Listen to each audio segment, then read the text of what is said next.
defense has spent a lot of time trying to convince you that it's a license. And while they say they want you to look with both of your eyes, they want you to look everywhere but at him. I want you to look at what the actual evidence is. Not the speculation, not the innuendo, not the supposition. This is the state of Georgia versus Anthony James Scott. This is not a DUI case. There is actually no evidence that Dillon had been drinking.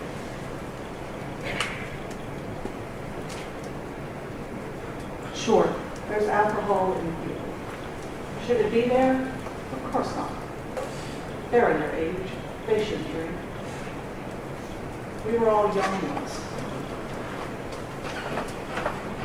We know what teenagers do.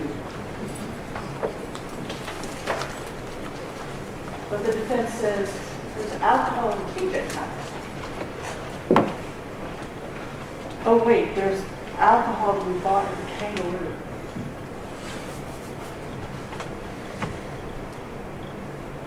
Which one is it?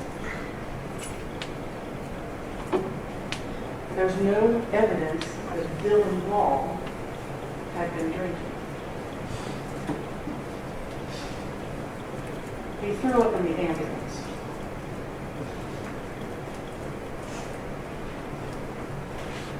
Birthday cake vodka.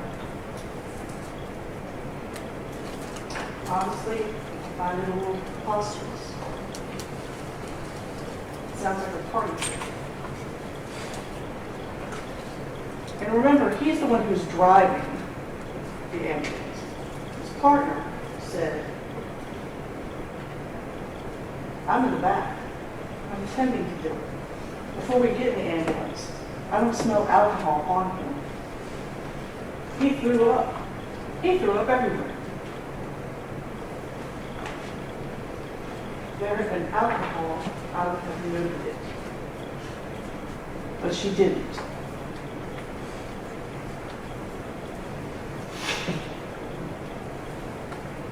The defense wants to say that we contrived this birthday, this cupcake, right? There's cupcakes.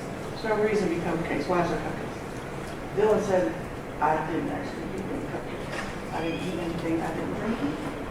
We actually weren't there very long. The defense says there's this big party going on. There's no evidence of any of that. These 5 kids go to TJ's house just to hang out. There's no evidence of some big throwdown. And if he had bought the beer at the Kangaroo, who's had time to drink it?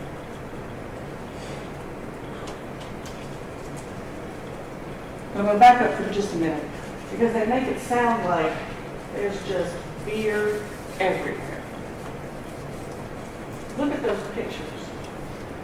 There's a broken neck in that car. The cap's still on. There is one other single cap. And then there is a broken neck in the road and one cap. That's it. There aren't bottles strewn everywhere. And if you look at that carton that's in the car, it is tore up. And that carton is outside the car in the street. It's just a part of it. So I need y'all to keep this in perspective. Dillon said that he had been drinking. Frankly, I'm surprised he didn't say he was present. He had just been in a vehicle that was hit basically by an armored car, 66 miles an hour.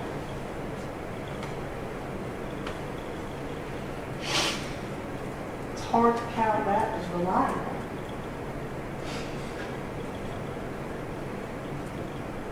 It's hard to look at that and say, you know what? He was entirely coherent and in possession of all his facts.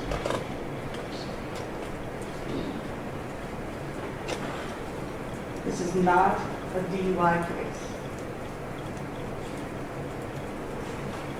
Now, there's been a lot of talk about we didn't send blood to the GBI. You want to know why? Because there's no probable cause. The officers never had a legal basis to take Dillon's blood. And did any of the state patrol folks say they asked? They didn't. But legally, they never had the right. Trust me, it's not because they didn't want to. If they could have shown he was DUI, I guarantee you they would have. But having alcohol in the car is just not enough.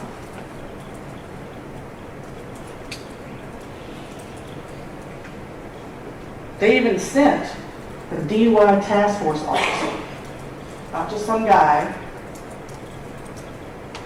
an officer that is specially trained in DUI detection to go to the hospital. And did he come out with probable cause? No, he didn't.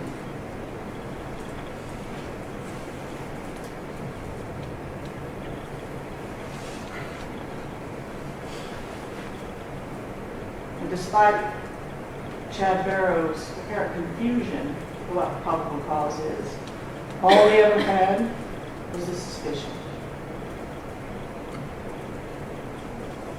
Alcohol in the car, there's an accident involved. That's it. That's all there is. And that is not a DUI make.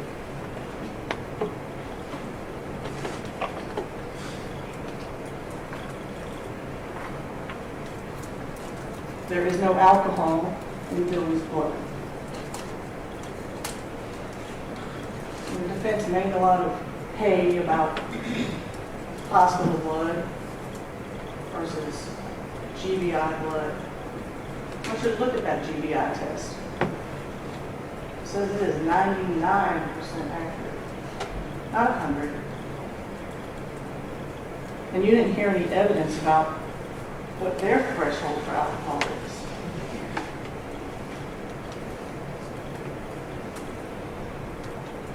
But I promise you, if the hospital is looking for alcohol, they're going to find it. They need to.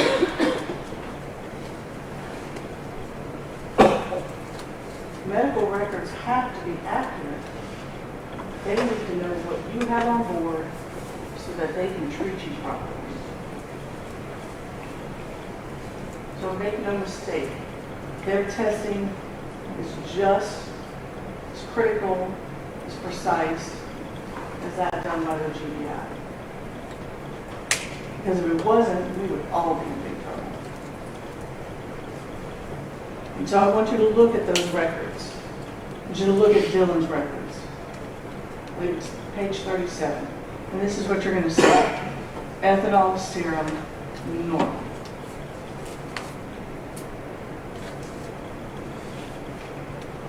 Value less than 10. In DUI terms, that is at most, less than 0.01. Or in fact, nothing. I took your blood right now and Grady tested. Your results would look exactly like this.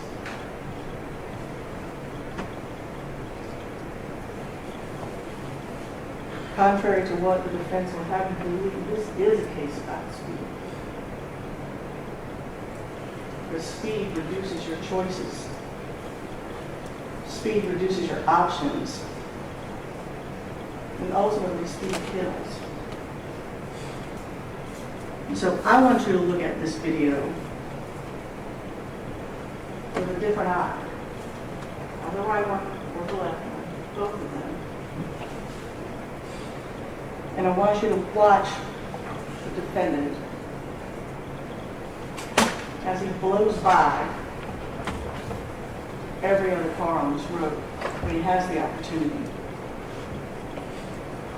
And when they show you things that are brightened up, slowed down, who had that benefit? Sure. What is it they say? Hindsight is 20/20. Armchair quarterback. This is what it actually looked like.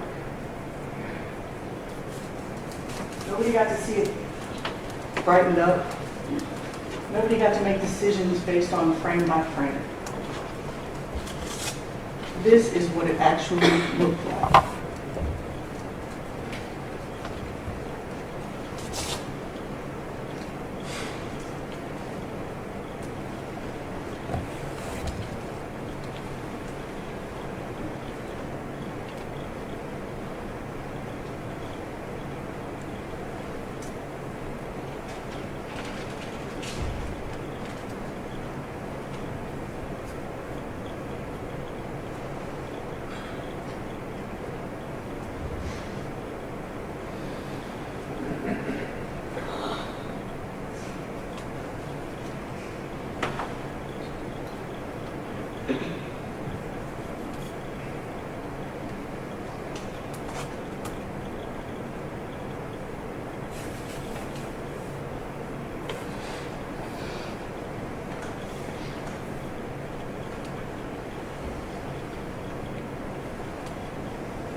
That's the amount of time that people have to make choices.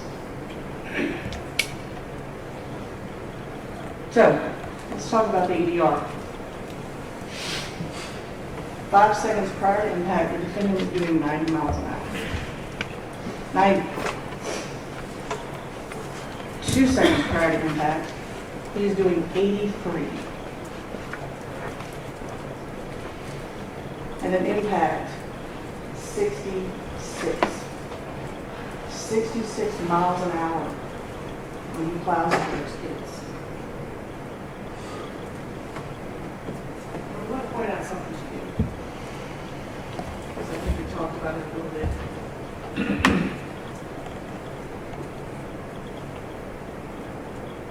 You'll notice the speed right here drops a little bit, right?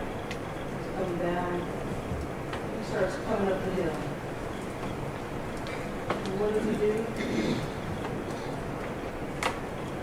He hits the gas. Right? Accelerator pedal. 0, 0, 0. We're just coasting along. But now we're going to that hill. And 83 apparently isn't just fast enough. So we got to make sure to keep that up. We're going to put our foot on the gas.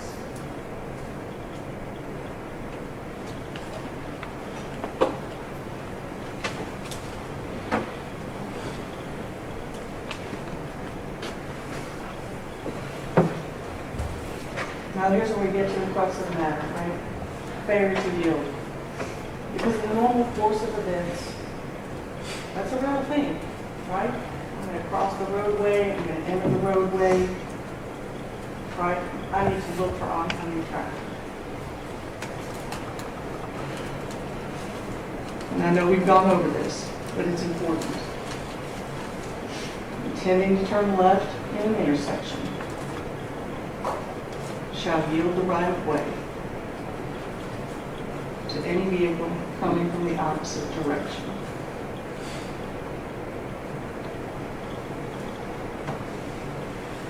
Which is within the intersection, or so close as to constitute an immediate hazard. Now, from the defendant's telling, Dillon's sitting at the top of the hill, and he can look straight down into everything and see everything. But we know that's not true. Dillon is driving down the road. He needs to turn left. As far as he knows, there's nobody around. He doesn't see anyone. And he starts to make that turn. And by the way, just because he asked them, do you see anything? That's not an assumption that he can't see it. He's made that turn before. It's dark, it's raining. And he's like, hey, you see anything? He's supposed to check. And he starts to make that turn. And as he starts to make that turn, his focus is not here now. His focus is there. He's come to make that turn. And now he's here. And he doesn't stop because he has no time. Faster the defendant goes, the less time everyone.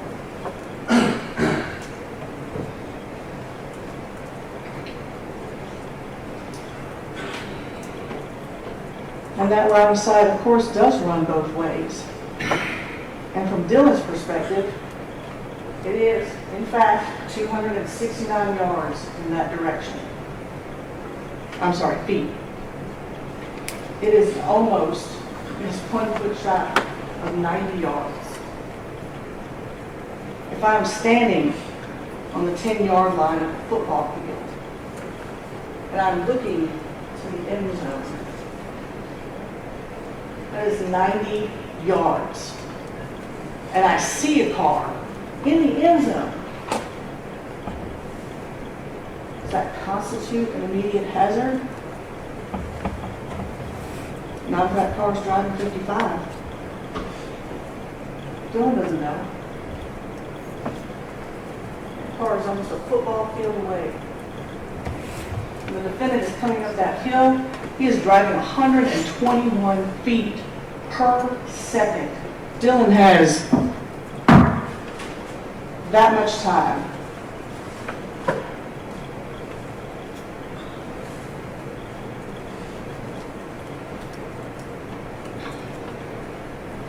Now, I don't want to spend a lot of time on this because a lot of it, frankly, is preposterous. Dillon never looked. Sure, that makes sense. That's the reason. He's just la-di-da down the road with 3 of his friends in the car, and he never looks. How could he not look? Not because he looks and there's nothing there.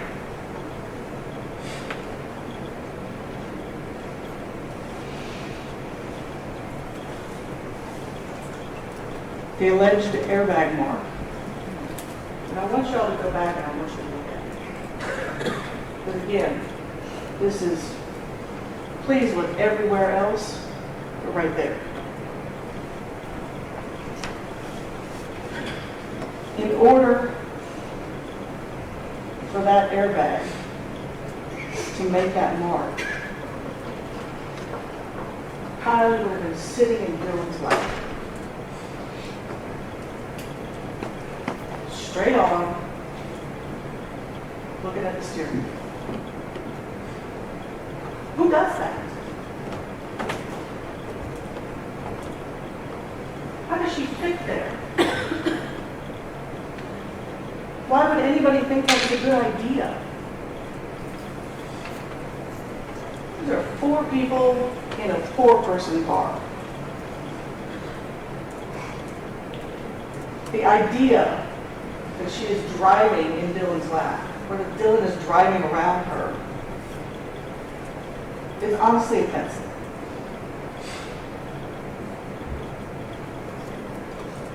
And if she's sitting there when that airbag goes off, how the hell does she get out the window?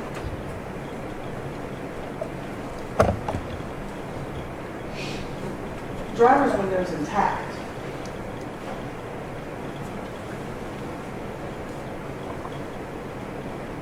But yet on the alternative, and I will also say, I want you to look at the picture. I want you to look at the picture of that mark right there. And I want you to see if you can see stitching. So I promise you can't. And that whole baseball analogy, everybody here's probably held a baseball at one time, you know? That stitching is thick. That stitching is heavy, right? It's got to keep the cover on that ball when somebody knocks it out of the park. Stitching on that airbag, it's like the stitching on my jacket. When he asked Dr. Darisol about it, she said, sure, I have seen airbags injure people before. I have marks with bruises. I had never seen anything like that before. Thousands of dollars.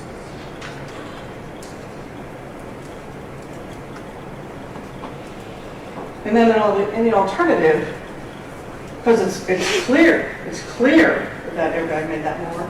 In the alternative, she was somewhere else in the front. Maybe she's in the middle. Maybe she's in Ben's lap. Which again makes no sense. None of these people are dating. They're all just good friends. They're going to hang out. There's 4 people in a 4-person car. There's no reason for her to be there. Ben's having an argument with his girlfriend.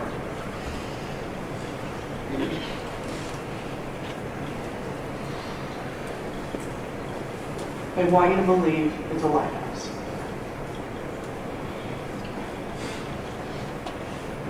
And this was just disingenuous. The medical examiner was very specific. She called it an accident because it wasn't intentional. The death wasn't intentional.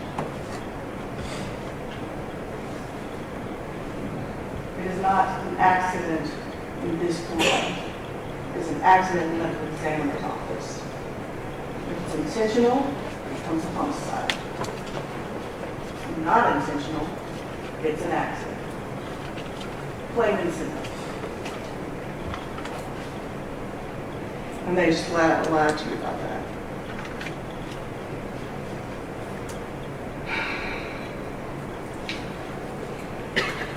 So let's talk about the defendant.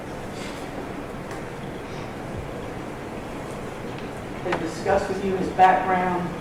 You know, he's a good guy. He did, he got out, he got Dillon out of the car. So that tells you about his character. And I don't mean to offend, but honestly, that's what any human being should do.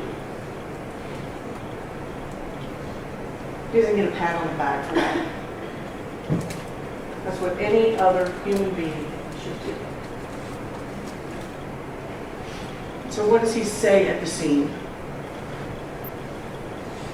I went right when I should have went damn left. 100%.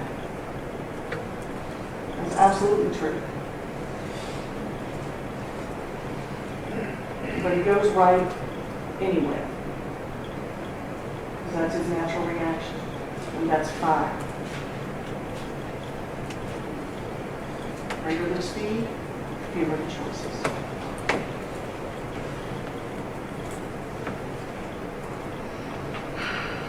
Now let's talk about Mr. Stone for a minute. He said the defendant had stayed in his lane, this collision wouldn't have happened. Also true.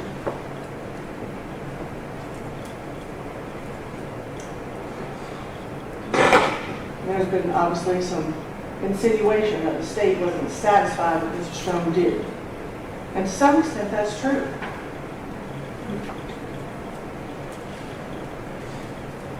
He went up to a certain point, and then he stopped. He went just so far as to say, you know, could have been this, could have been that. And then that was the end of it.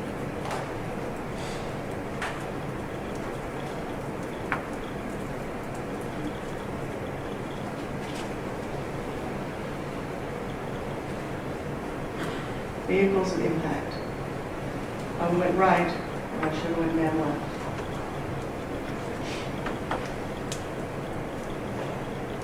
This is their diagram. And that Nissan is almost across the road.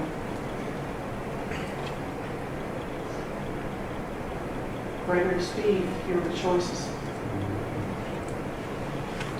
There's just no time.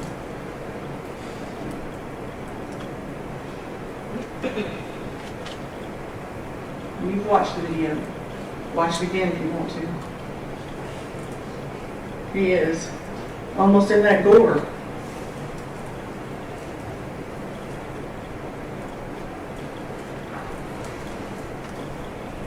He's had more than 3 weeks of driving training. Not just regular driving training, too. Professional, pretty much, right?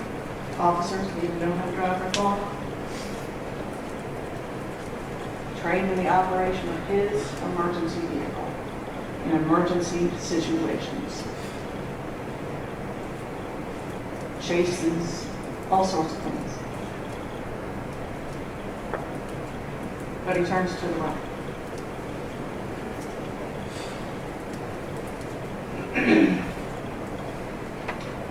So Mr. Partenheimer,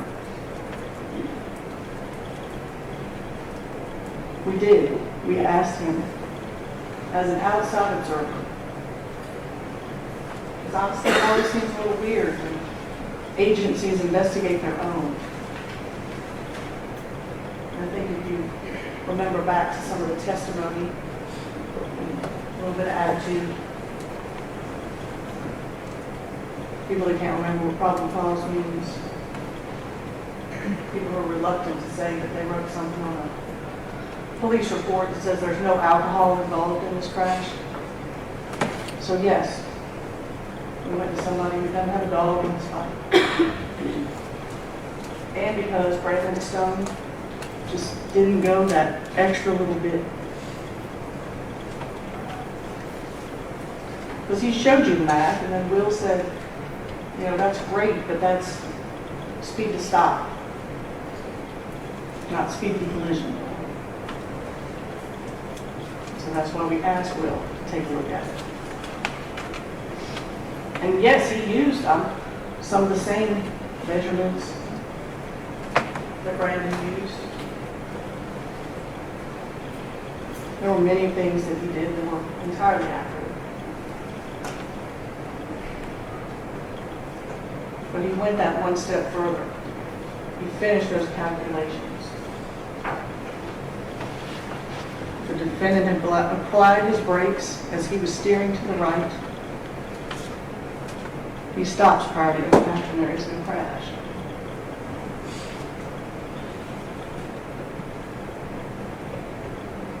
The defendant had been going the posted speed limit.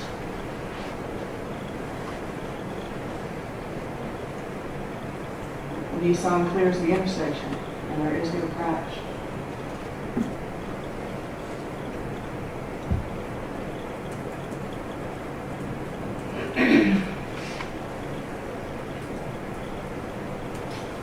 headed nowhere. Obviously, that's the saddest part of all.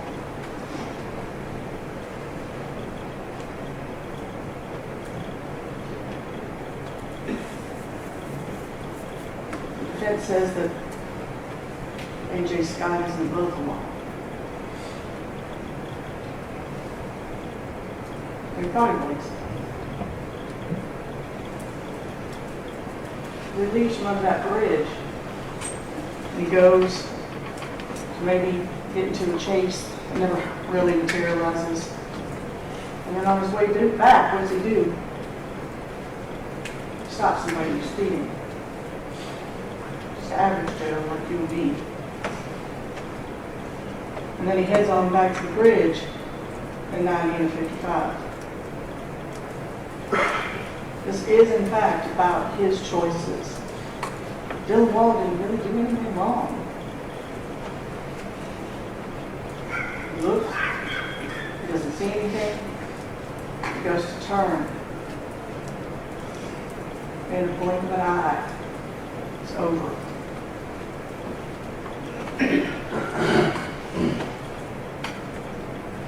Tried real hard, y'all. That's the 55-mile-an-hour sign in that video that the defendant drives by. That's what it looks like, 90 miles an hour.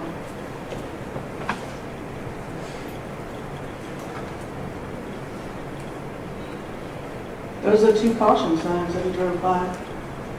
They said, hey, speed limit's 55. There's an intersection coming up. People have access to either side. Should slow it down. We talk about reckless disregard. This is what we're talking about. What did he say? I must have passed by them, but I didn't see them.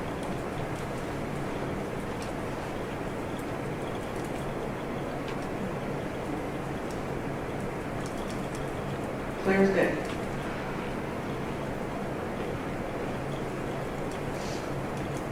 And so here we are. Because of the choices he made that day.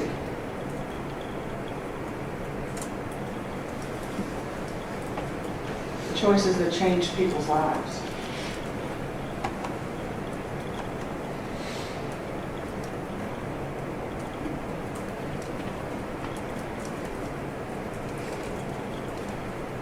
Choices that took people from us.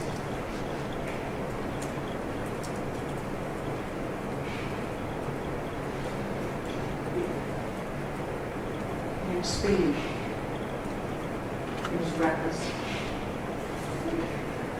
He was responsible.